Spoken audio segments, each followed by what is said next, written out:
Hello and welcome to this first edition of University of Calgary's Courageous Conversation Speaker Series, where we will be engaging with courage some of the most difficult topics of our time. I am Dr. Melinda Smith, the inaugural Vice Provost of Equity, Diversity, and Inclusion at the University of Calgary, here in Calgary, Alberta, and I'll be your host today.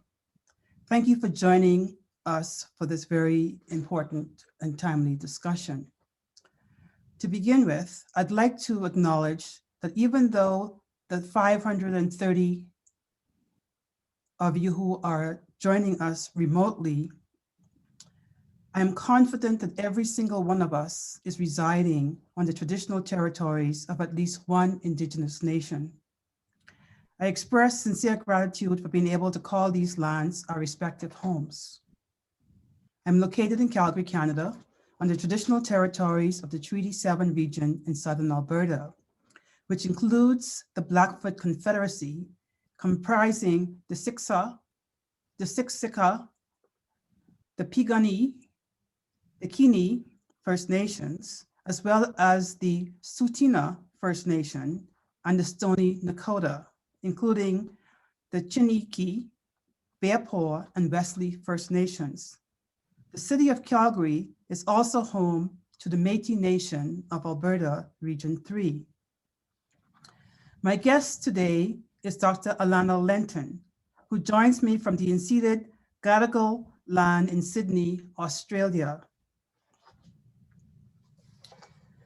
The Courageous Conversation Speaker Series is hosted by the Office of Equity, Diversity, and Inclusion at the University of Calgary.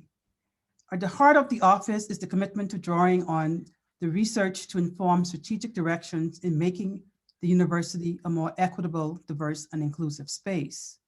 Part of this work is necessarily advancing notions of EDI literacy beyond the acronym.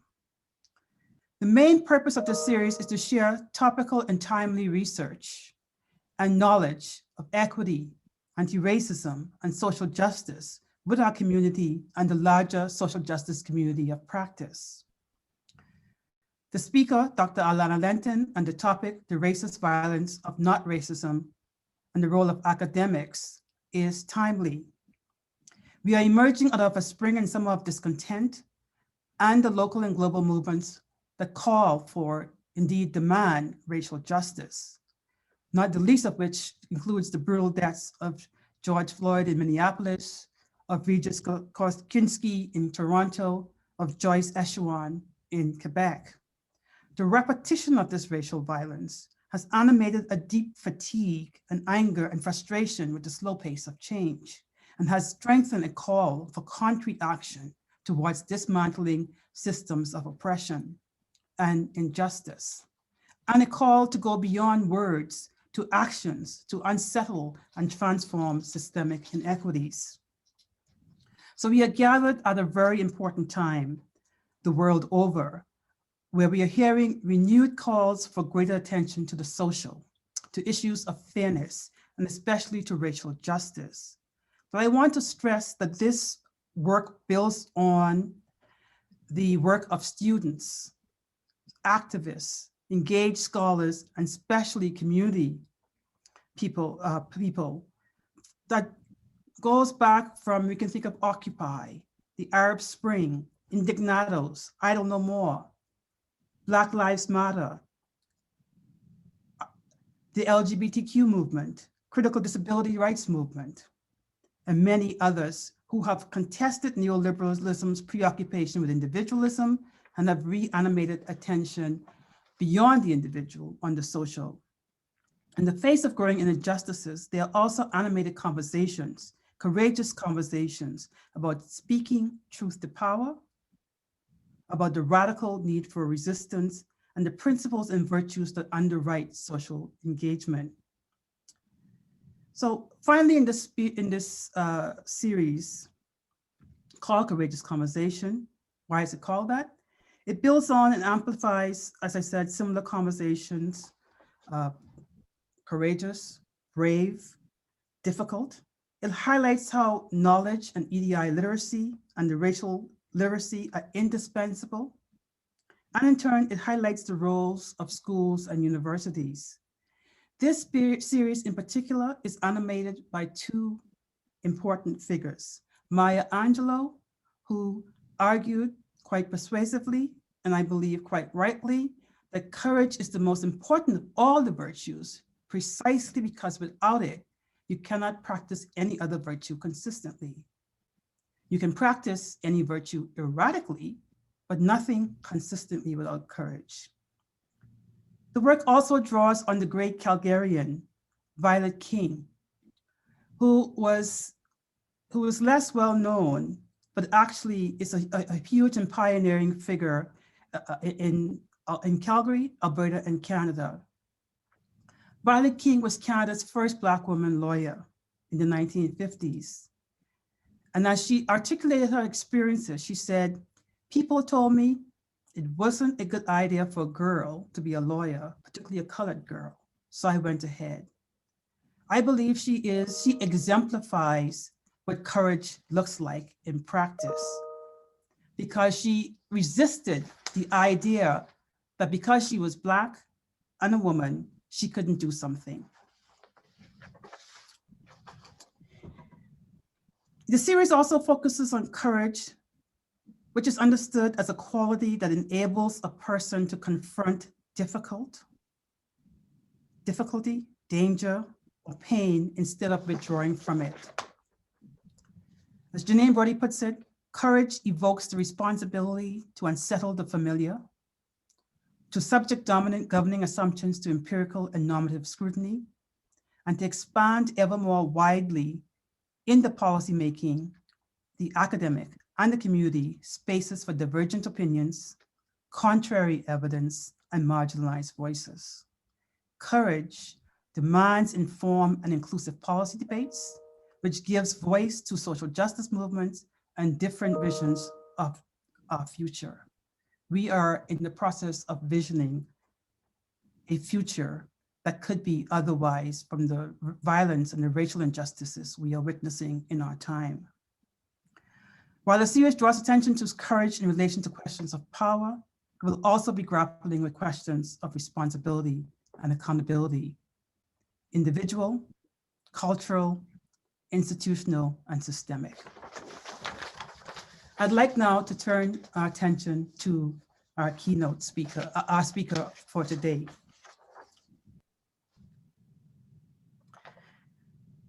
As mentioned earlier, we are fortunate to have with us today internationally renowned scholar, Dr. Alana Lentin, who is joining us from Western Sydney University, where she's an associate professor of cultural and social analysis. Dr. Lentin will be leading a discussion about the struggle over defining what racism is and who gets to define it. After we hear from Dr. Lentin, we will open the discussion for questions from the audience. Please submit your questions at any time by using the Q&A feature on the bottom of the screen. We will endeavor to answer as many questions as possible. Now, without further ado, I'd like to turn the floor over to Dr. Alana Lentin. Thank you very much, Melinda. Thank you so much for having me. I'm just going to share my screen so we can.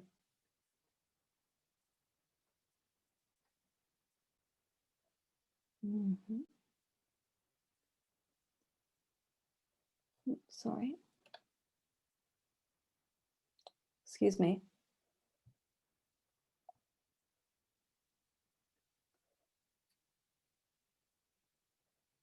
Sorry.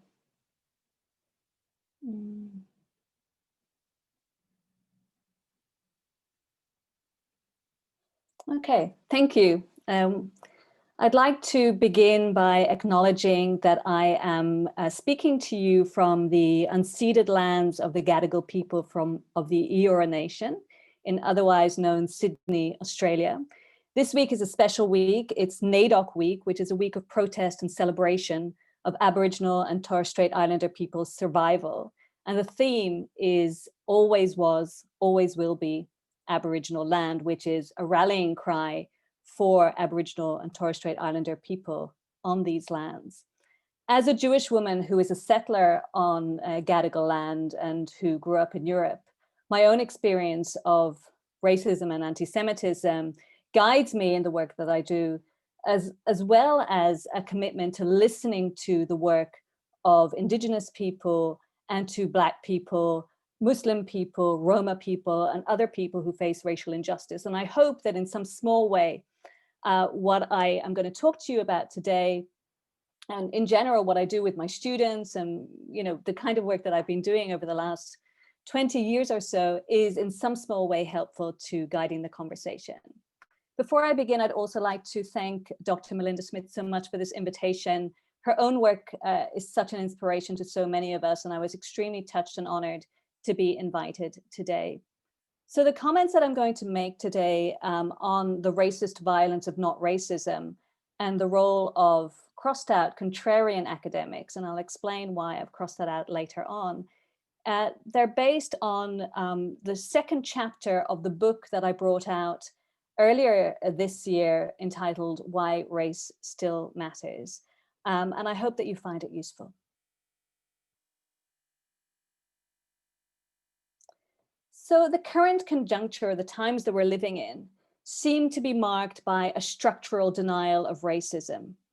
As you can see from this tweet from Alexandria Ocasio-Cortez, racism seems to be unable to be named. And instead we use a whole series of euphemisms instead of actually calling something racist. Chiefly the outgoing, hopefully, Donald Trump was well known for making openly racist statements that were often not countered in the media. For example, here, as you can see, he targeted the 4 Congresswomen of color, known as the Squad, and quickly followed it up by a refutation of his racism by tweet, as you can see there. And in a subsequent interview, he even, of course, being Trump, called himself the best not racist. And it's not only Donald Trump. We often hear the curious case of the racist bone. In other words, I don't have a racist bone in my body. As Sarah Ahmed has remarked, racism is denied and offense is taken at being called racist because naming racism is heard as an outrageous accusation. And in this guise, absolutely no one is racist. Now, all of these statements will be familiar to you because they are just so repetitive. It's not only public figures like Trump and so on who constantly deny that they are being racist and claim to be non or even anti-racist, but ordinary people also, perhaps your friends and your family, constantly repeat how that wasn't racist, or I'm not racist, but it's just so common and repetitive. But I'm suggesting that beyond this well-known denial of racism, what is particular to what I'm calling not racism is that it contains a definition of racism, which is constructed negatively through opposition. This definition is characterized by the fact that it denies racialized people's subjective understanding of what racism is and negates this experience. But beyond this, it also formulates its own definition of racism, which is said to be more true, more real, and above all, more objective than the definition of racism that is actually given by those who face it. In fact, central to the idea of not racism is the proposal that those who experience racism can never actually be true knowers of racism because they're too manipulated by their emotions. In this way, not racism is what I call a form of discursive racist violence. So given that today's talk will later look at the role of academia in all of this, we can already see that not racism as a redefinition of racism lends itself to a positivist approach to social science, one that historically has been bound up epistemologically with the idea of race. So not racism, I hope to encourage you to believe, is also epistemically racist. Now, how did I start to notice this? Well, it came up in 2017 after the event pictured here, which was a horrible event when in Finsbury Park in London, a white man called Darren Osborne murdered Makram Ali on his way to mosque, and in the process, running over him with his car, he injured 10 other people. Now, while many were quick to note, as is often and always, well, generally the case when the attacker is white, that Darren Osborne wasn't called a terrorist in the media, what I thought was more noteworthy than the debate about whether he should be called terrorist or not was the rush to claim that Darren Osborne was not a racist. So Osborne may well have been a jobless terrorist, for example, but the motivation for his attack were not hate, but perhaps the result of his unstable mental condition, one in a long line of so-called lone wolves. The not racism label, therefore, is consistent with the identification of racism with hate and to a lesser degree with prejudice or intolerance. And above all, it's identifying racism with the acts and beliefs of individual people rather than structures and systems. So what I want to do in this talk is to set the scene for these constant adjudications on what racism is and what it is not in the public sphere. I want to go back to the invention of the term racism and to spend some time thinking about the relationship between race and racism conceptually and what that means about how we deploy the term today. I want to think about the white drive to define racism and this adjudication of who gets to define racism, to what ends and under what conditions. Clawing back the definition of racism today appears to be a major struggle for anti-racists. But I think this also has to be accompanied by a historicization of how the term racism actually evolved, how it's been used politically in different ways, and the relationship between racism and race as expressed in and through what can be better termed racial regimes. Now, racism, I've argued before, has been what I call frozen in specific events that are deemed to be in the past, so safely back in history. And the three that are usually mentioned are the Holocaust, apartheid, and Jim Crow. And these events have kind of been plucked out of the longer history of race as a project of rule. And the power to define racism has become a significant flashpoint in public discussions. And always these three examples are brought up as prototypes against which what the event that we're discussing today can be compared. To describe something as racist is often said to be unhelpful. But what I'm interested in is the question of to whom it is unhelpful and how that shines a light on the gulf between dominant and subordinated accounts of racism that still exist and might even be getting more entrenched despite decades and even centuries of anti-racist activism. Now, commonly, we tend to speak about racism as being the motivator for ideas of race. And in this famous quote from Ta-Nehisi Coates, for example, he wrote that race is the child of racism, not the father. But I think that that's only true if we accept the definition of race that actually the proponents of racial science offer to us. In other words, that there's an equivalence between race and identity. In what follows, I wish to discuss the relationship between race and racism in order to think more deeply about what is being refuted when something is said to be not racist. And this will lead me to my discussion of the role being played by academia in this era of emboldened white supremacism, which unfortunately I don't think is going anywhere despite the defeat of Trump. I want us to think about what do those who say they or other people are not racist think that they are actually being? Where does the ideology of racism come from, and how does it link to the project of racial rule?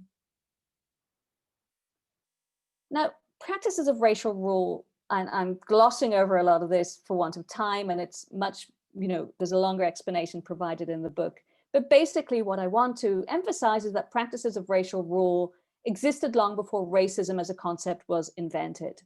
And so what we now do is that we apply that definition, this more modern definition, to processes and practices that were not ideologically formulated, or if they were not done so in the same way that racism was thought of in the particular circumstances of the late 19th and early 20th century Europe, when it was named first by racists themselves in order to describe their activities and their beliefs, and later by those who opposed certain forms of racial classification. That's the mode in which the term racism emerges.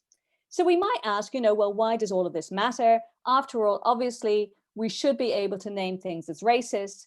And of course, this is true when it comes to campaigning. We need a word to describe what it is that we are against.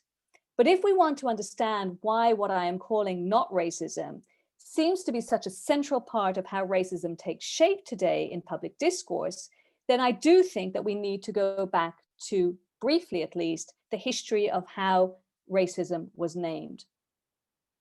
Racism, according to Barner-Hesse, is a Eurocentric formulation that focuses on the rising ideology of European fascism and the application of racial science to European populations. So it's a European idea. Given this, the concept of racism, he argues, and I tend to agree, has been ill-equipped to fully encapsulate the meaning of racial rule in their different locations and the specific ways in which they were enacted in different places. The original formulation of racism itself also puts in place a racialized hierarchy by prioritizing certain forms of injustice carried out in the name of race over others. And of course, the prime example of this is anti-Semitism, and I talk about this in the 4th chapter of the book.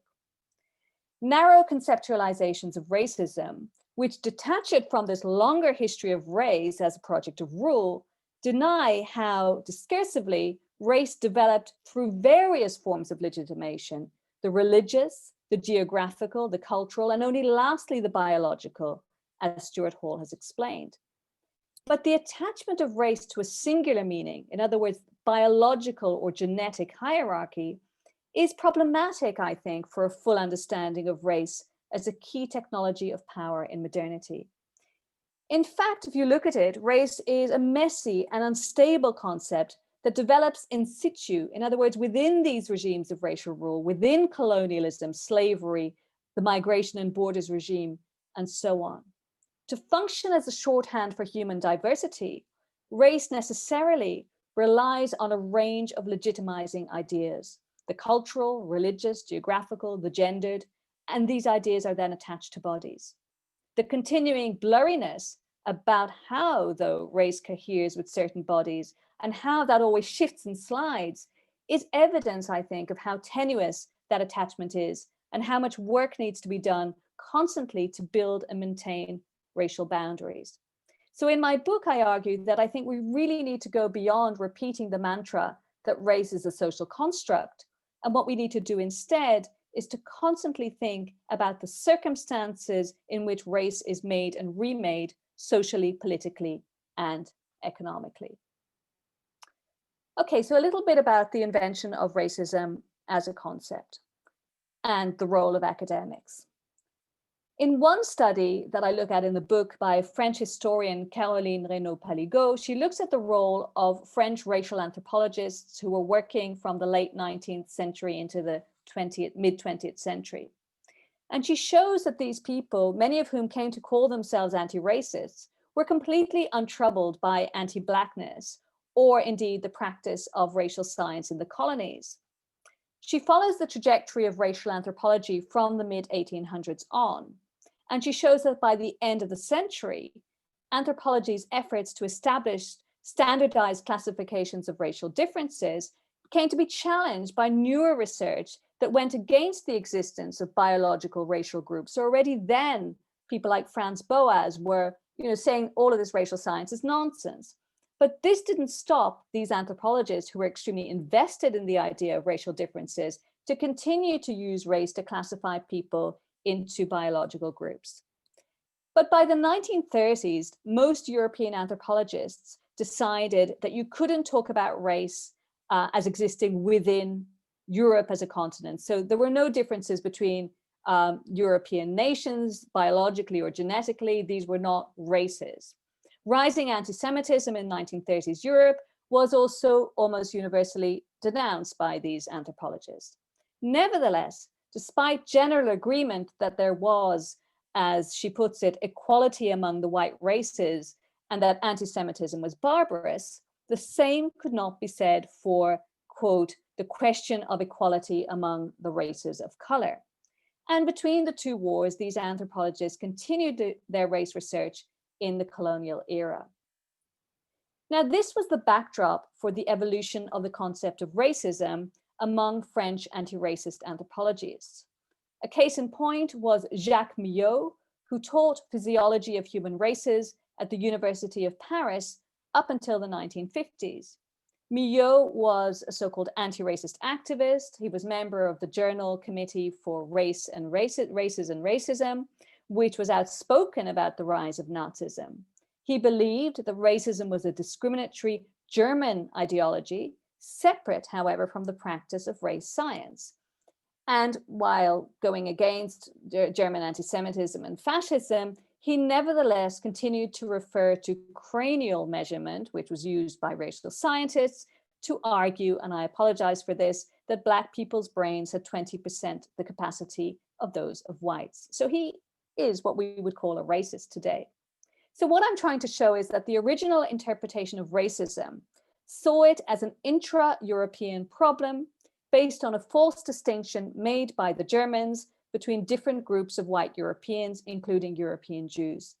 The anthropologists and others who challenged this racism were able to do so while at the same time tacitly condoning or at least failing to mention the persistence of racial colonial domination. So this Eurocentric severing of ideological racism from actual racial rule paved the way, I argue, for the liberal understanding of racism that dominates today. In other words, racism is a moral wrong that is about having objectionable attitudes and beliefs about other people who are seen as racially, biologically distinct.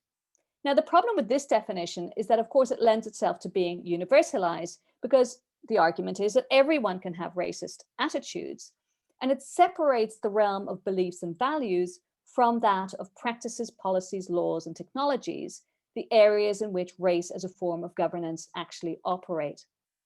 The fact that racism is seen in this way gives us a clue as to why there is so much outrage when people have their racism pointed out. Calling someone's words or actions racist is seen in this way of looking at things as tantamount to calling them immoral. To make things concrete, someone, for example, could say that immigration has gone too far, but at the same time claim to not be racist, not only because they are hypocrites, but because the dominant understanding of what racism is, I am suggesting, gives us a get out clause for associating objections to immigration with racism. Opposing immigration is therefore common sense and, quote, nothing to do with race. People who oppose immigration claim not to hate immigrants or to think of them as inferior. Instead, they talk in practical terms about the finiteness of resources. You know, there's not enough to go around, there's not enough space, all of this kind of thing. But this dominant idea has been purposefully constructed over the last 40 years or so. It's not something that, you know, people think naturally.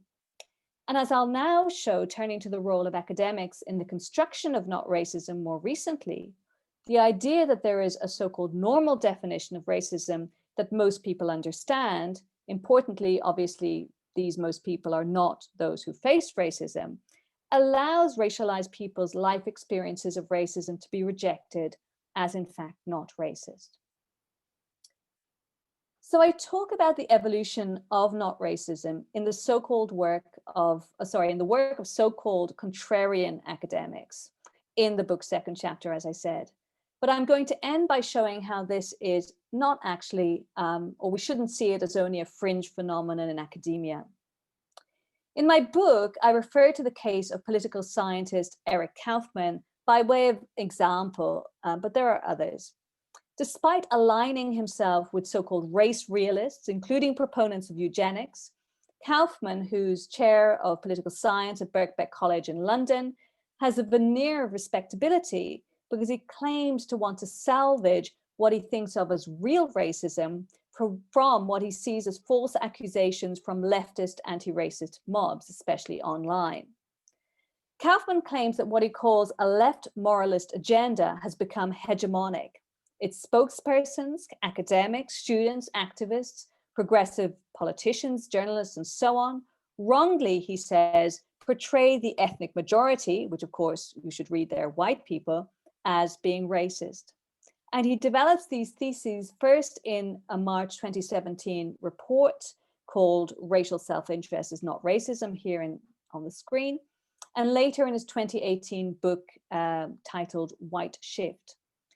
Now, Kaufman is one of the major proponents of the argument, promoted by the Trump administration more recently and championed by UK government ministers, that critical race theory is a dangerous ideology. Kaufman's main point is that white Christian ethno-traditionalism, as he calls it, should be seen as just one among an array of available identifications, and that seeking to defend it against what he sees as the imported cultures of non-European immigrants is what he calls racial self-interest, a form of white identity politics, if you will, but not the same as racism. He concludes that racial self-interest is a more appropriate framework for understanding why Trump or British pro-Brexit voters were opposed to immigration, because he says that these white voters don't harbor any racist sentiment towards other ethnic or racialized groups. They merely feel that they should protect themselves against encroachment by minorities in an ever more scarcely resourced world, and that there's nothing racist about that. Kaufman's study is proposed as a route out of the constraints imposed by a focus on racism, which he sees as counterproductive or unhelpful, as I said earlier. Kaufman says that unlike racism, the language of ethnic self-interest doesn't pack the same emotive punch, and thus is likely more likely to provoke debate than division. His study contributes to the definition of racism by, in fact, telling us what it is not. So the entire definition of racism is centered or recentered around talking about what is not racist. Racism here is recharacterized as irrational, based on fear and hatred, while racial self-interest is simply an understandable approach. Backing up the study, David Goodhart of the centre-right think tank, the Policy Exchange from the UK, explains the difference between racism and white identity politics, as you can see in this quote. The interesting thing I always say about my research, it's the gift that keeps on giving. So this morning I woke up to the news that David Goodhart has just been named a commissioner of the UK Equalities and Human Rights Commission, which is quite astounding when we note the history of his involvement in detracting, denouncing multiculturalism and arguing for a sort of racist nativism. So Goodhart here claims that racism has been subjected to what he calls mission creep, and proposes that applying the label of racism to concerns about immigration leads to those in public debate being unable to draw a distinction between what he calls group partiality and a racism based on the fear, hatred, or disparagement of outgroups. The stress here is on the normal definition of racism, what he calls the normal definition, which in his view is always irrational.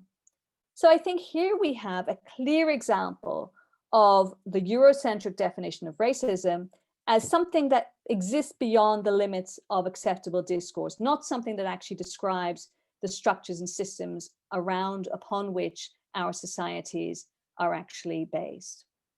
In fact, of course, it's untrue, completely untrue, to say that racism is always irrational on either logical or moral grounds. Slavery is the prime example of people enacting racism in rational, profit-seeking ways. Now, what is politically interesting about this is that even those, with what can be labeled extreme racist views can be characterized under Goodhart's way of looking at things as presenting common sense opinions that can be massaged out of the so-called normal definition of racism. Central to not racism, of course, is the idea that the white working class has been left behind by the rush to embrace multiculturalism and the purported cosmopolitanism of liberal city-dwelling elites. We heard this during the 2016 Trump election, and we've been hearing it throughout ever since. And there are variations of this argument on both the right and the left. Goodhart and Kaufman are both in thrall to the disgraced British politician Enoch Powell, seen here on the screen, who in the 1960s argued that Britain would drown in what he called rivers of blood due to the migration of brown and black people. The left behind, white working class, was a central trope of the Brexit referendum, but it can be traced back to at least the mid-2000s when multiculturalism was deemed to be in crisis around the West. Powell at that time was then recuperated, having been disgraced back in the 1960s, and said to actually have been right about the excesses of immigration and the supposed failures of integration. Kaufman's argument that ethno-traditional nationalists, as he calls them, have a right to secure white Christian tradition alongside those whom he patronizingly calls vibrant minorities, can be traced back to the late 1970s and the origins of sociobiology. And so it's deeply invested in a racial view of the world. Martin Barker, some may remember, wrote about the importance of sociobiology for Thatcherism in the 1980s in his book, The New Racism, which came out in 1981. And he talked about how Thatcher and the Conservative Party in the UK and rising sort of neoliberalism of the late 70s and 80s framed immigration as being, framed opposition to immigration as being common sense. And the language used, which came out of sociobiological ideas, was that each ethnic group had a natural home to which it belonged, and that this made immigration unnatural, and that migrants themselves would be happier in their own homes. Richard Dawkins, of course, was the principal proponent of sociobiology in the 1970s, and today is still around as a major proponent of the Islamophobic New Atheist movement. In February, Dawkins came under fire for claiming on Twitter that while eugenics may be immoral, it works. In other words, it does what it sets out to achieve. I think this is particularly alarming in the context of the current pandemic. Now, another important site for all of this is a magazine that some may be familiar with called Colette magazine. It's become a central focal point for contrarian academics such as Kaufman, who advocate for freedom of speech, including the right to air what they call controversial ideas, which of course is a code for racism, sexism, and transphobia.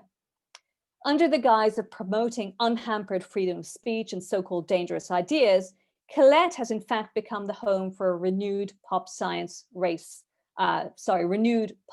science.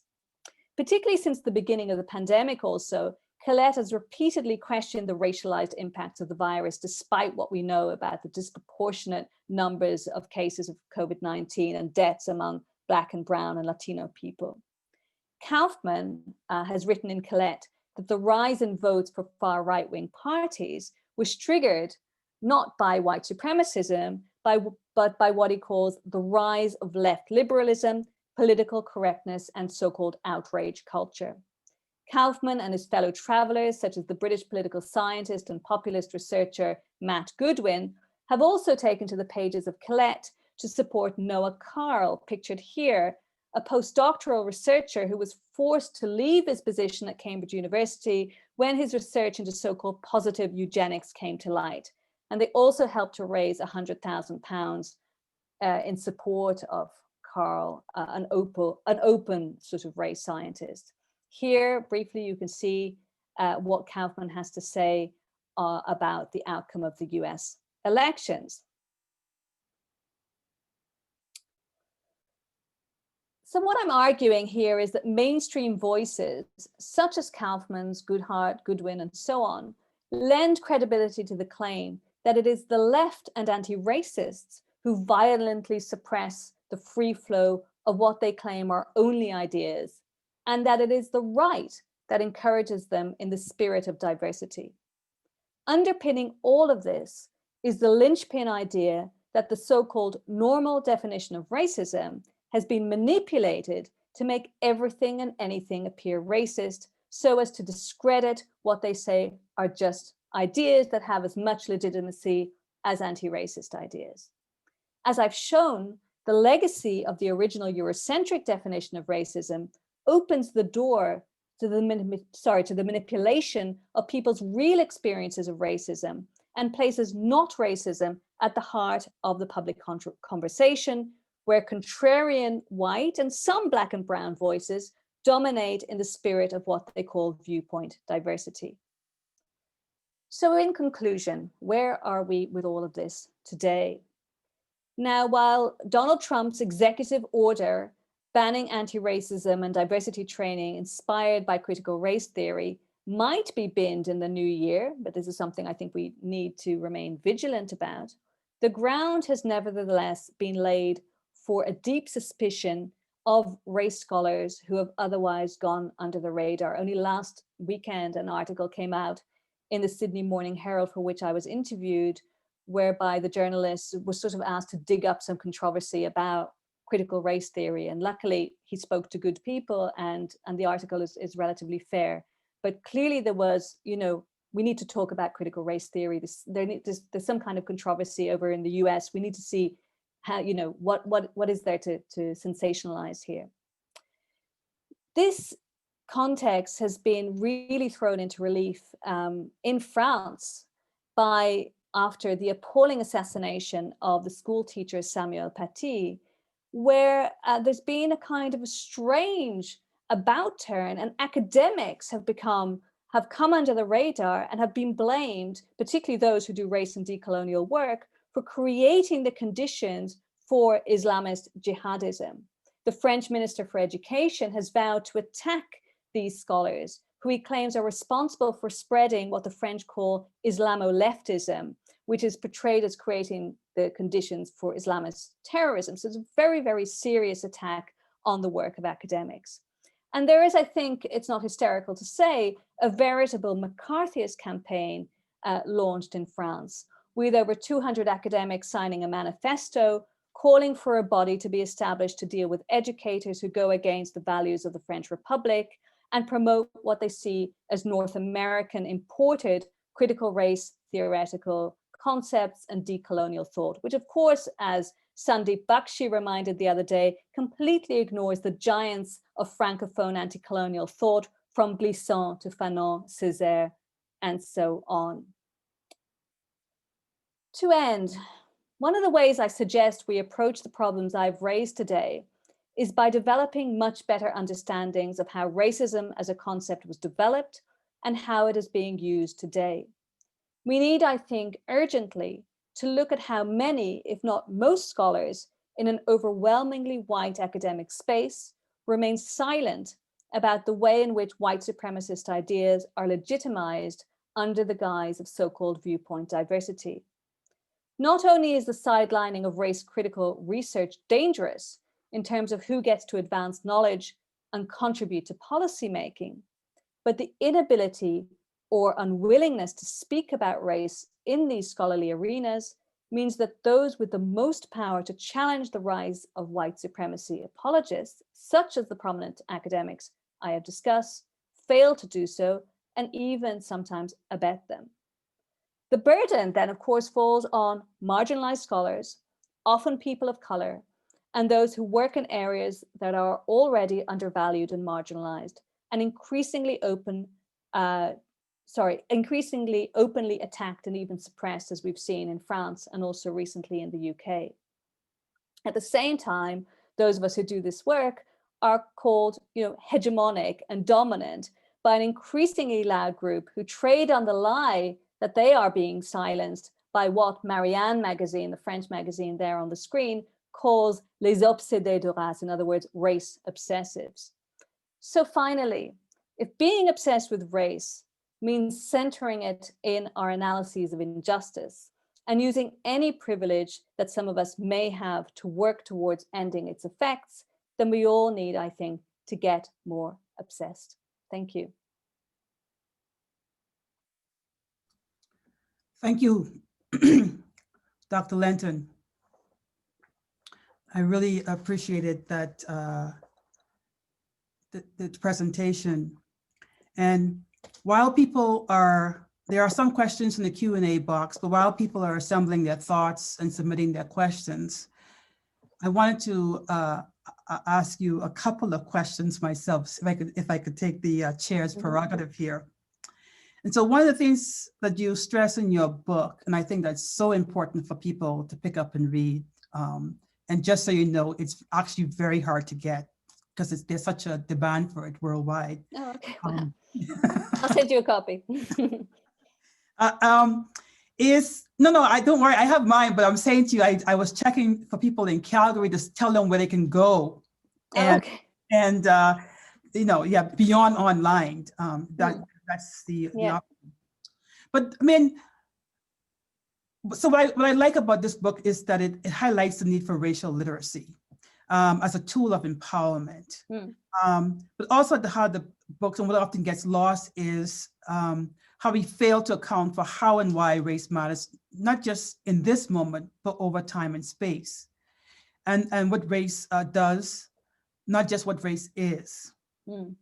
So I love all this kind of nuance teasing out that you do. And the second thing I really like about what you do, not just in this work, but in all your work is, and this is a gesture to students as well, is your deep knowledge and grappling with both the historical and contemporary literatures on race, racism, anti-racism, whether Du Bois or Cedric Robinson or Vanilla Silva or Bana Hess, Sarah Med, and then she quotes Robin DiAngelo. I say that because, again, I think that's part of racial literacy and being able to respond to the moment.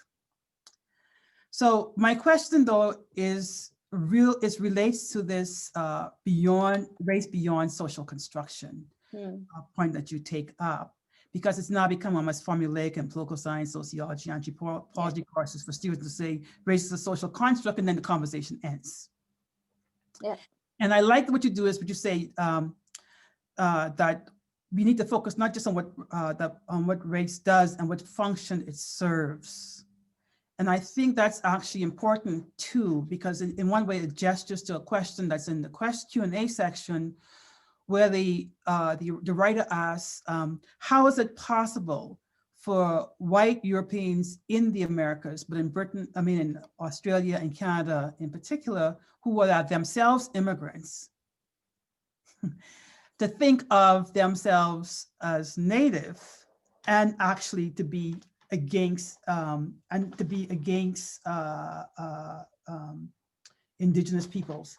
And so I guess what I'm asking you to do is to elaborate on the ways in which you think about and write about racism as a technology of rule and of governance, how you think about race as not just something rather than, not just how you think of race as doing something in these categorizations, rather than as being something. Like, I think all these beautifully nuanced conversations are important. But the third point to this speaker's question is about then the role of tools and policies and institutional mechanisms and legal doctrines in constructing hierarchies of human beings and who belongs and who don't belong.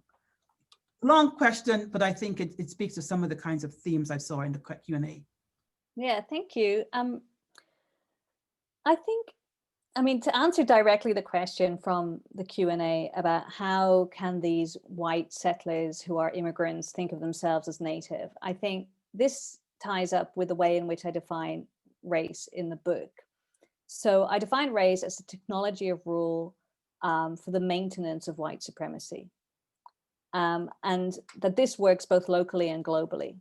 So in other words, these circulating white migrants, even those who, for example, the Irish who migrated first to the US and to Australia, to New Zealand and so on, who were racialized themselves as colonized peoples within the European setting by the British, quickly became part of the racializing project of the colonial state in order to suppress indigenous people, take their resources, take their land, and in the context of the Americas, enslave African people and so on and so forth. So when we understand things that way, and we detach race from merely being about identity and where you stand in terms of your ethnicity and your culture and so on, then we understand it as a project of rule that needs foot soldiers. It needs to recruit people. And because race is attached to bodies, it uses that function to grant people access to what people call privileges. I prefer the language of benefits rather than privileges, in order to recruit them in the service of the shoring up of European power. That's why I like Barnett Hesse's formulation when he talks about race, not so much, I mean, he says whiteness is a part of this, but mainly the idea of race, where it's formulated, is about the dissociation or the separation from Europeanness from non-Europeanness. And of course, Europe, the borders of Europe have been porous historically. So sometimes Southern Europe is in, sometimes Eastern Europe is in, sometimes they're out, they were out, now they're in, and this can shift and slide.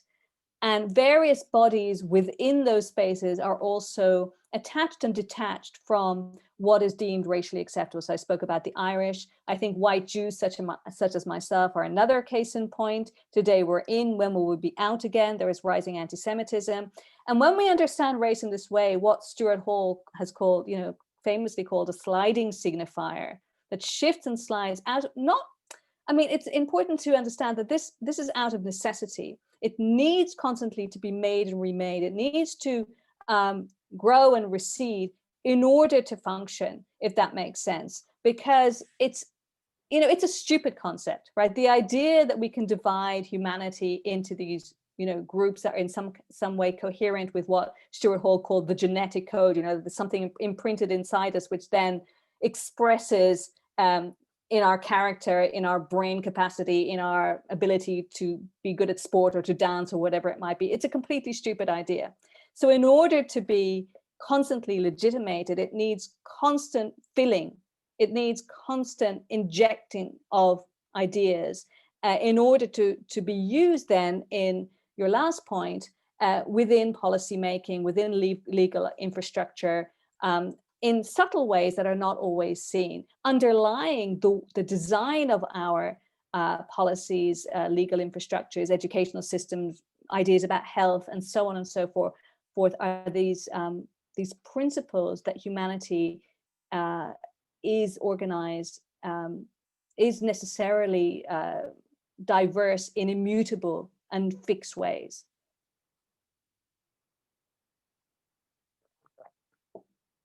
You're muted. In your presentation, you mentioned your disagreement with Ta-Nehisi Coates' claim that he made in Between the World and Me, that race is the child of racism, not the father. I wonder if you could elaborate on this point. So I actually think it's an interesting, important point. Yeah. I just don't believe, and I don't think history shows us, that there was this fully formulated ideological apparatus of racism that people took when they went to colonize when Europeans went to colonize the majority of the world. I think that these ideas were there, but I don't think that they had a coherent meaning and that they were set in stone in any kind of way, shape, or form. And I'm much more convinced by race critical theorists and historians of slavery and colonialism, etc., that talk about race as being sort of worked out on the hoof, because ultimately race is a system of justification or a system of legitimation for the exploitation of people, of land, for domination, for enacting white power across the globe, to put it very bluntly. Then it requires this idea that actually Europeans were, to use a colloquialism, born to rule, right? That it's in our nature, it's in European people's nature, or white people's nature to rule, right? So I don't think that this was kind of something that existed and then like a plan, a strategy, and now we're going to go out and enact it, okay? And the second piece of relates to my understanding of the role of biology and genetics in the formulation, the definition of racism, that I probably didn't get enough time to explain in the talk. But if you look very carefully at how race is constructed, it's much better understood as what people like Alexander Wehelia have called an assemblage. In other words, it's kind of like a grab bag. It uses motifs from culture, ethnicity, religion, geography, and the body, as well as this idea of genetics. But actually in the evolution of race, of ideas about race, that biological or genetic piece comes pretty late in the game.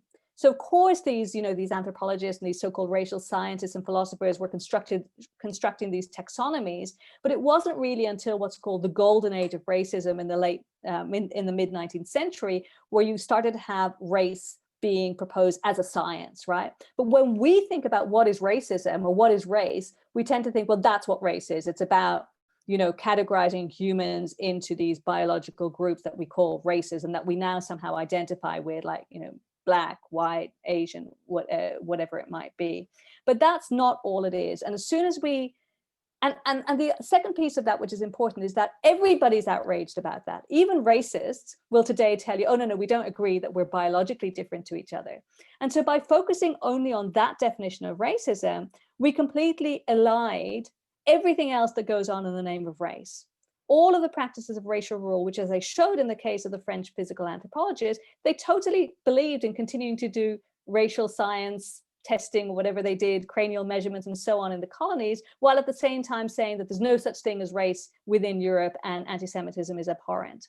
So that's why I say that it's not this fixed ideology which then creates this taxonomy. It's much messier and more unstable than that.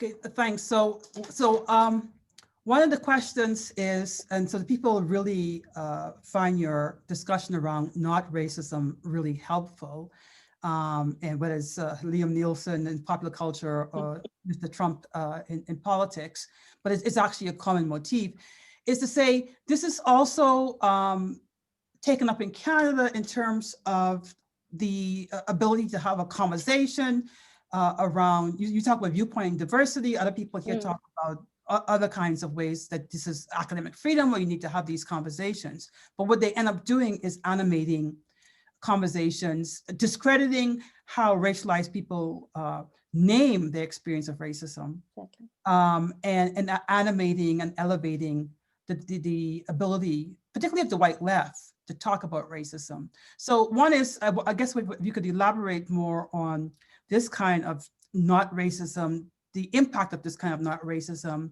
And one person on the Q&A asked if, some insights on how you address these onslaught, which are happening at the level of departments and the department councils, where they're having to challenge underrepresented racialized minorities, have to challenge these kinds of dominant motifs. Yeah, it's extremely difficult, and I think it's only going to get worse. The few examples that I gave there at the end, from France, we organized an open letter in defense of our colleagues in France who are undergoing this onslaught at the moment. In the UK, we saw a minister get up during Black History Month of all times to decry the outrageousness of critical race theory, although critical race theory isn't really widely practiced in UK academia, and certainly not in schools, which is what she contended. But I really resist, and I mentioned the article that was done here by an Australian journalist. He wanted to know, is this really done in Australia? Do we have critical race theory in Australia? And my response to him was, not only, well, we don't have it. Basically, there are hardly any courses taught on race. And never mind critical race theory in Australia, there's only a handful, and certainly not taught in schools. This is what he wanted to know. But we need it. So I'm not going to tell you, it's a little bit like the argument when people say, well, don't worry, there are not too many migrants here, so there's no need to be racist. Well, that is literally what we call out there in the world, that's called victim blaming, right? We blame migrants for racism. Here we're saying, well, don't worry, calm down, everybody. There's not too much critical race theory, so it's all fine. But actually, the reason why we're even having the debate about whether critical race theory is valuable or not is because we have an absolutely terrible racial literacy. We just don't know what we're talking about. And race, as my colleague, or racism, as my colleague Gavin Titley has said, has been turned into what he calls a form of debatability. So there's never, we never accept that people say, I have been subjected to racism in the workplace, when I went to the doctor, whatever it might be. We always say, yes, but what if? Maybe it's not that. Are you calling me racist? There's always this doubt. And what he argues is that doubt is structural. And what I argue is that doubt, that debatable nature of it is structured into the very way in which racism is conceptualized as something which is very, which is something that's always extraneous, always stands outside of acceptable liberal discourse. So at any time that you actually have something identified as racism, it can only be the most extreme thing. And if it doesn't match up to what we have in our heads, the idea of what is the most extreme thing, then it's not racist. Now, the problem with this, and this is where it gets really serious, is that it's opened the door to things that are actually vicious, violent racism that I think, I don't want to put a number on it, that maybe 5 years ago, there'd be more public acceptance that, yes, we can call this act racist. More people are saying, no, even this is not racist. So for example, you know, a Black man or a Black woman is killed, and in the United States particularly, and then we have, yes, but wasn't he shoplifting, or, you know, implying that somehow he deserved it, right? And that, I'm not saying that that discourse didn't exist before, but I think it's much more widespread, or maybe social media has made it more visible. So countering that is actually really difficult. And it really requires top-down structural change. But what I notice in my own work is that there are very few people within institutions who are willing to put their hand up to actually be part of that, because they feel, white scholars, white academics, and white people in general, feel that they will be at risk if they do so. But of course, the people who are most at risk are Black, Brown, Indigenous, Muslim, etc., people who are the victims of, who face this. I don't want to call them victims, but who are facing and struggling against this and leading the way. So I have no answers apart from let's do as much as we can to counter it. Well, thanks for that. The other question I had was about this, and so there's other questions too in the Q&A, is about your discussion about identity. And at one point you talked about kind of white identitarians. You say you might call them that. But you often talk about, draw on the Pakistani American scholar Asad Haider, and what you call his partial reading of race. But I actually wondered if you would elaborate on your take on identity politics, and particularly the way the white left takes it up. Sometimes to gesture towards, say, to pit it against class. And you see this in the American politics where it's like, you know, this is not about, this is, you see it in the UK politics too, about the working class whites. Yeah. So that's two kinds of questions. One is your discussion of how to think about identity politics and the ways in which people who are struggling for racial justice might use it, but also then the ways in which the white left talks about it as almost like a distraction or epiphenomenal or not relevant, and then the implications of that. Yeah, no, thank you. I mean, this is what I talk about in the third chapter of the book, which I didn't have time to discuss here. And because the second chapter looks more at these kind of center right or right wing figures, and the third chapter looks at more at the role of the left, not only the white left, but it's kind of structurally white, I think, in dismissing race as central to how we analyze and understand our current social, political, and economic formation. And I think they do that to their detriment. And I think it's because they've accepted precisely this idea that race, which comes out of racial science or comes out of the ideology of race itself, that race is equivalent to identity. So as soon as we speak about race, we are necessarily mobilizing a racialized worldview, or racialist worldview rather. In other words, that we are accepting the terms of racial science about ourselves, that we are really naturalized as X. Okay, and that is completely contrary to even the basic level of, you know, even the basic thing of race is the social construct, right? So as soon as you understand that in any deep sense, you can understand that there is no equivalence between race and identity. Race tries to formulate and impose identities of opposition that rely on racialization or that are formed through racialization do form out of struggle, but they are not naturally occurring, and neither are they chosen, they're imposed. Du Bois spoke about the badge of race that enslaved former enslaved people and African American people subsequently were forced to wear, right? So it's not something that's chosen. And I think I argue in the book that Assad Haider, in his book Mistaken Identity, also has a partial reading of race, which relies again on what I spoke about earlier, this idea that race is the child of racism, not the father. In other words, he thinks that racism, he equates racism solely with the ideological realm and kind of completely misses the way in which race is formulated and enacted through rules. So in other words, what race does rather than what race is, to use that short hand. So my take on identity politics, I mean, obviously, and many people have repeated that the term identity politics comes out of the work of Black lesbian socialists of the Combahee River Collective, and that it has nothing to do with the way in which it's been taken to mean in more contemporary discourse. But what I try to argue in the book, I try to circumvent the obsession with identity politics and say that actually the problem is when people say identity politics is a problem for anti-racism, I try to reformulate it by saying, well, maybe talking too much about identity politics is the real distraction from anti-racism. And I think if we actually look at what, particularly younger people, what they're facing today, there's a whole piece that gets missing. So what Assad Haider does, and he does what many people do, is they say, let's go back to looking at the Black radical tradition of the 1960s and basically saying, why can't young people be more like that?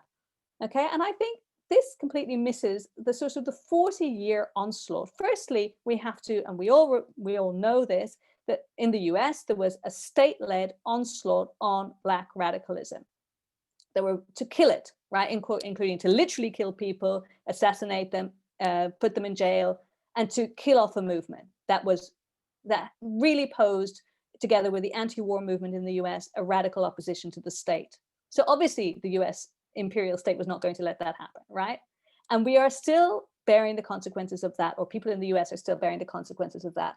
In other places, as people like Sivanandan have written, that Paul Gilroy has written in the UK, you had the co-optation of Black anti-racism via municipal multiculturalism. So the sort of the creation of ethnic enclaves in order to better manage racial minorities, that was then seen as somehow coming from the bottom up, whereas really it was a state-led top-down project. So young people today who are, it looks like, returning to primitive identity positions are also trying to negotiate their way out of that 40-year onslaught on Black radicalism and anti-racist radicalism generally. So I think we need to be a little bit more fair to them.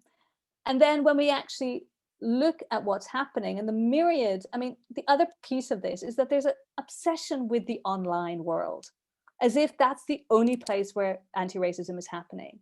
And I just don't think that's true. I think if you look at the work of, I don't know, undocumented agricultural workers, just as one example, laundry workers, I mean, taxi drivers, all of this who are, you know, fighting for labor rights, etc., as racialized people who've been subjected to worse conditions of exploitation because of their racialized status, that's anti-racism, okay? And I think to our peril, we ignore that. I'm not saying everybody does, but there's this kind of obsession in the discourse about online fighting, for want of a better word, that all of us have been involved in, self-included, but that's really not anti-racism. Neither is anti-racism what people like me and, you know, all of us do as academics. Hopefully, as I said in my opening, we can provide some kind of light based on having the privilege of being able to sit back and read and think and so on, but that's not the epicenter of anti-racism. And I think the debate of identity politics, it comes out of this obsession with social media, the glories of the Black radical tradition seen through rose-tinted spectacles, and the overprivileging of the role of academics. There are a couple questions related to, I don't know if you've been noting there's been a big uproar in the Canadian media and in academic circles, particularly in law faculties too, actually, in Quebec and Ontario, around the N-word. And that's often pitted about, you know, the need for professors, the right of professors to have, and students to have this discussion. And the more nuanced versions have focused on saying the N word rather than spelling it all out. Others feel like they have a right or entitlement to say the whole word and not think about, and that's actually supported by academic freedom. So one of the questions is, so you can think of other kinds of words that do the work of the N word. So there's questions about how do you respond as an academic to these kinds of concerns that if you say there should be limits on the N word or words like this or conversations like this, how do you respond to the response that you're stifling academic freedom or you're stifling free speech? I firstly find it quite, I want to say hilarious, right? Because the people who are fighting for their right to say the N-word, to spell out the whole word when they're teaching, they're not the people who are doing race work in the classroom. I mean, I know that there are a few instances that maybe in literature courses or something this has come up, but people who do race critical work in the classroom, anti-racist education in the classroom, wouldn't have this problem. They wouldn't say it. So it's really in bad faith to argue we must have the right in order to teach Black history or Black literature or whatever, as though these people are constantly jumping up and down teaching this stuff. In fact, they're the people, I would wager, I don't have statistics on it, but I would wager that they're the people who mainly promote a white curriculum which doesn't engage with Black thought. And so I think it's really in bad faith. I think there's been an evolution of understanding about the damage caused by using certain words. And I think that it's perfectly simple to teach very difficult texts, even to show difficult images sometimes in ways that ground it in an anti-racist commitment. And I have to say that I've never been in a position of having been asked or told by a student that this is unacceptable, even when sometimes I show images that are difficult to see because of the way in which it's set up. That's called pedagogy, right? And that is something that you need to explain right from the beginning of how you're going to teach, with all the caveats, for individual students who might have difficulties and so on. So it's about sensitivity and commitment to anti-racism, to what I think there's an organization that calls itself Building the Anti-Racist Classroom. So I think that's what we all need to be committed to. So it's really in bad faith, and I think has to be stringently opposed. It's interesting, some of you might like to read the other day in Verso blog, on the Verso blog, there was an article by the French high school teacher Pierre Thévagnon, following the murder of Samuel Paty in France, that I mentioned also in my talk. And I thought it was very nuanced, excellent discussion of the difficulties of teaching in the classroom when there are such heightened tensions and societal Islamophobia. So I won't say more about it, but I think it's really worth a read because it's extremely nuanced and touches on some of those questions. I mean, there's a part, your discussion leads me to think about again and to link it to another question on the Q&A around this emergence of critical whiteness studies and what it does. And I know you have been engaged with this conversation in Australia. There's an emergence in United States and Canada as well around these discussions, and Europe particularly about the need to pay attention to place and that the fact is not one size fits all, but also the ways in which kind of American critical race theory gets globalized despite its limits or its particular emergence, I should say, in place. So there are a couple of questions to ask about this, and I'm going to ask you to pivot and talk about them in terms of how you take up the rise of so many white scholars doing critical whiteness studies, and how I know you have a particular way of pivoting to that conversation, how you deal with it, but I want if you would elaborate for the audience how you respond to people like, say, D'Angelo, for example, and white fragility. One, the idea or the formulation of an anti-racist response and whether it does enough work. But two, the place they take up in the kind of anti-racist imaginary of what needs to be done relative to, say, indigenous or anti-Black scholars, the kind that you draw on, for example? Thank you. I think I tweeted the other day that everybody has to yearly read Sarah Ahmed's 2004 article on the non-performativity of anti-racism in relation to whiteness studies. I think it's just like, you know, what is that, 16 years old? And it says everything that we need to know, really. And it speaks to the current moment. It's been so interesting to note the rise of the best-selling anti-racist book with Robin DiAngelo at the top. And I think, you know, we could get into the economics of all of that, and, you know, the critical points have been made, right? But just talking about the function of the book, never mind the author, or let's talk about the political economy of the anti-racist book. I think it's particularly problematic that the way into thinking about racism and anti-racism globally, really, I mean, in the West, you know, in the global North, let's put it that way, has come via the centering of white people's emotions. Even when what she says in the book is that white people need to get over the centering of their own emotions. I mean, that's the actual, but ultimately we make it the responsibility of people's responsibility to coddle white people in their deep sense of anxiety, fear, and fragility, as she puts it, around race. Even when systemic and structural racism are name-checked, I mean, Joe Biden even name-checked systemic racism the other day, it still comes back to the level of the individual. And what the anti-racist best-selling book does is that it sells us a vision of the pioneer, of the white anti-racist actor who herself, it's usually a woman, will be at the vanguard of overturning racial oppression. That's just ahistorical and impossible, okay? I am not saying that interpersonal racism doesn't exist and that it doesn't need to be tackled and that people need to get over it themselves. They really do. And that everybody, self-included, can rehearse problematic, white people can rehearse problematic racist stereotypes or ideas about people and so on. I think people have a responsibility to themselves and to others to constantly work on that. But I really have a problem with centering this in and sidelining as a consequence the racial colonial, which is the way, the shorthand for saying the system that guides and underpins the modern era in which all of us are living, and which will require nothing short of a revolution to overturn.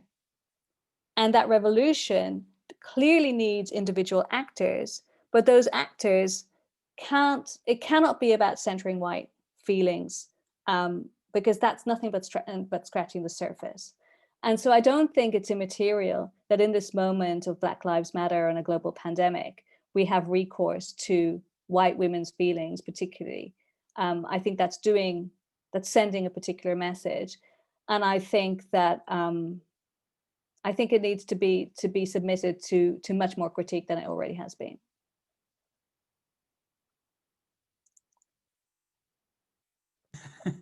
So there are a couple of questions about the university, and I'm just going to cobble them together, given mindful of time. One is, I wonder if you would comment on the idea of racism is becoming increasingly irrelevant in academia, especially because of the so-called diversity hires, and in the Canadian context, at least, the increasing hiring representation of Black and Indigenous faculty in particular.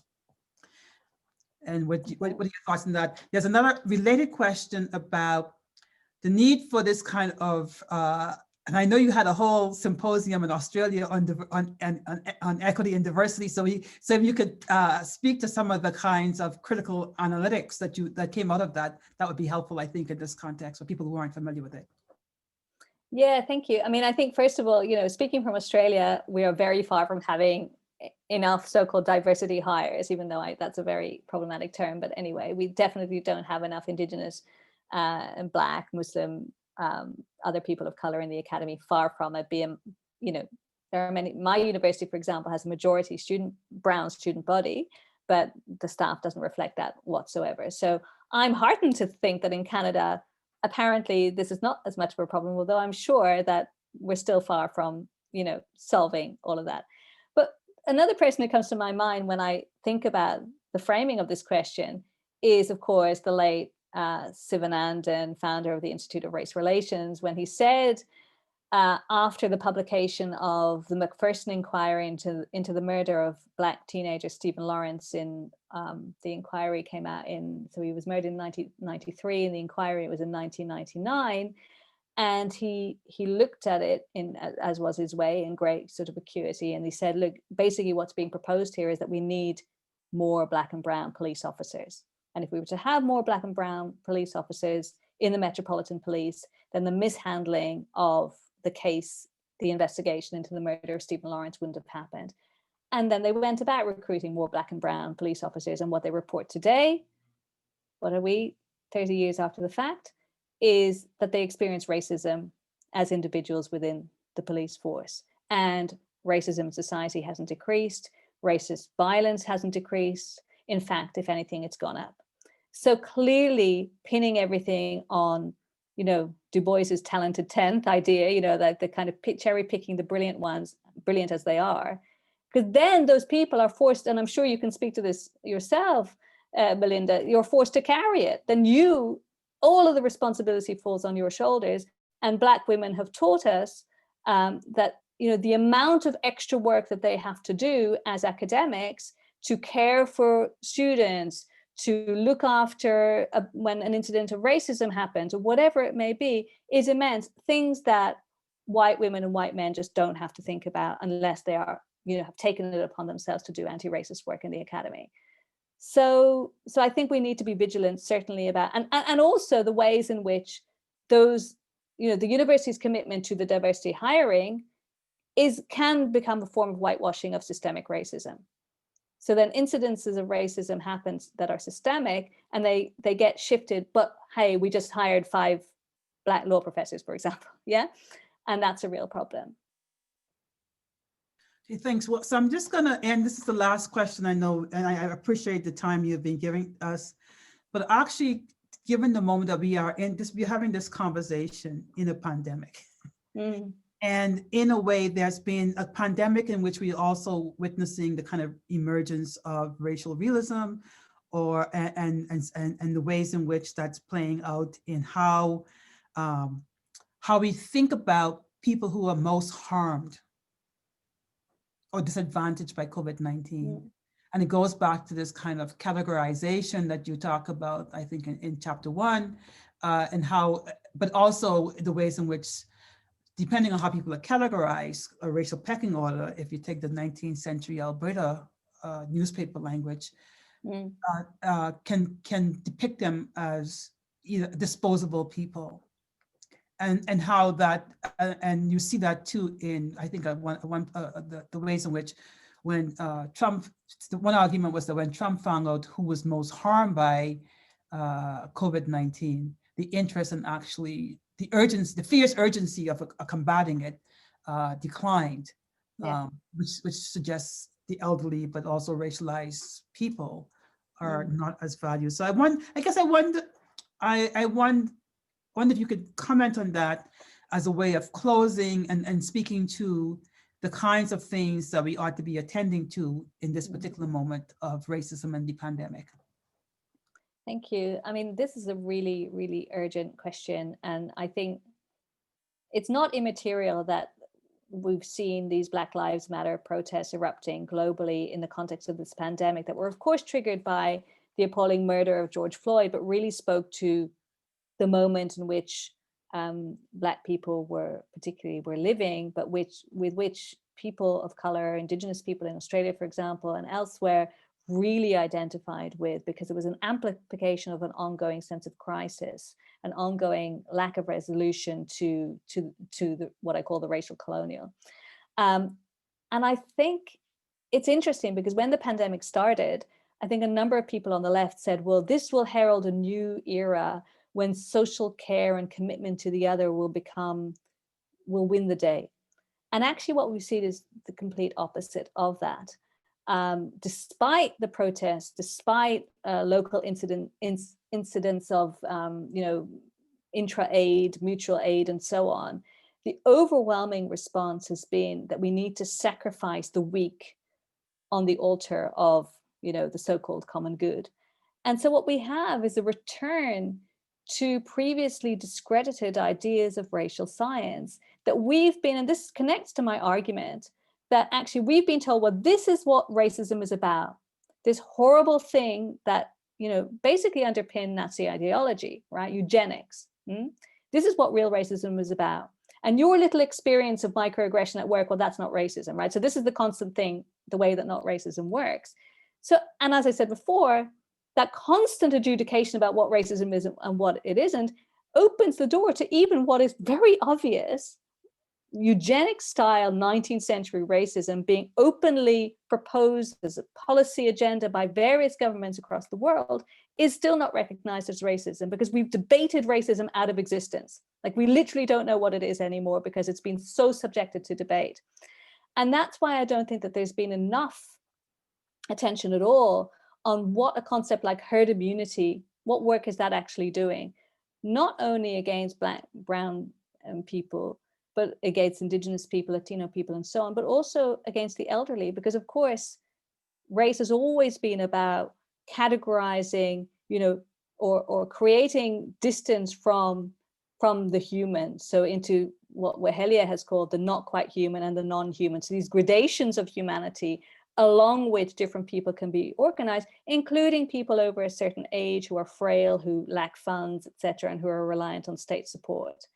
And it's not immaterial, as I said in the talk very briefly, that the same people who've been mobilizing hard for this not racism, so the Kaufman, the Goodhart, and so on, have been published in these sorts of contrarian online spaces like Colette. There are others, Unheard, Aereo, many, which have huge readerships, arguing that the entire connection of COVID-19, so the entire sort of disproportionate, racialized nature of COVID-19 has been over-egged, that it's actually not that we need a more nuanced view. In other words, rejecting out of hand the idea that Black and brown people have suffered disproportionately.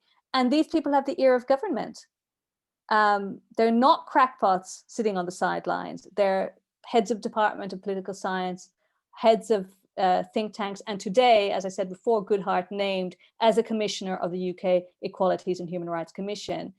If anything, that is a body that should have front and center the racialized effects of COVID-19 as the UK goes through an enormous wave of the pandemic.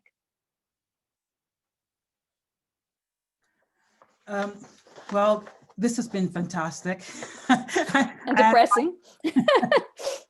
And I really want to thank you, Alana, Dr. Alana Lentin, for agreeing to participate in this courageous conversation speaker series. I remember I sent you a note saying it's going to be set up, and I hope you will speak. And I'm deeply grateful that you said yes. Thank you for sharing your brilliance and expertise and your humor, which I've appreciated for years. And thank you for attending to all the questions from the many people who online. We were amazed that, as you said, I think 530 people registered for the workshop, and the vast majority of them attended, which speaks also then to a recognition globally of the importance of your work and the timeliness of this book, Why Race Still Matters, which I strongly encourage people to obtain. And in Calgary, for example, the independent bookstores said that they can get them for you right away if you don't want to use the online. So a recording of today's webinar will be available to watch on demand, and you will receive a link by tomorrow. And if you enjoyed the discussion today, if you found it learning, that it enhanced your anti-racism literacy, we will have a webinar next week on Tuesday, November 17th. And for more information, you can look at the Equity, Diversity, and Inclusion U of Calgary website, where we will have a discussion with Dr. Fiona Nicol, also from Australia, and Dr. Sarita Shrivastava on what you're calling me a racist. And that will be at noon next week, Thursday, the 17th. So again, I want you all to please join me virtually in thanking Dr. Lentin for a most powerful and informative talk. Thank you very much, Alana. Thank you so much for having me, and thank you to everyone for coming along. All right. See you again. Thank you. Bye.